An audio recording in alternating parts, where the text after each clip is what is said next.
You ask Tiger to calculate. This deals with linear inequalities with one unknown. The final result is x greater than 4. Let's solve it step by step.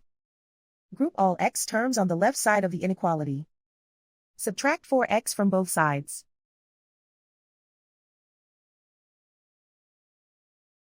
Group like terms.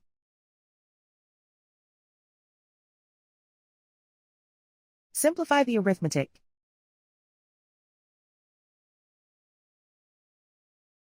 Group like terms.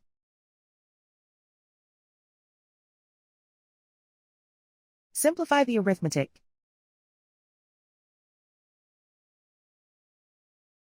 Group all constants on the right side of the inequality. Subtract 3 from both sides.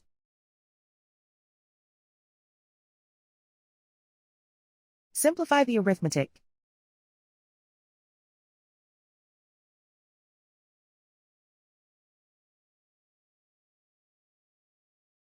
Plot the solution on a coordinate grid.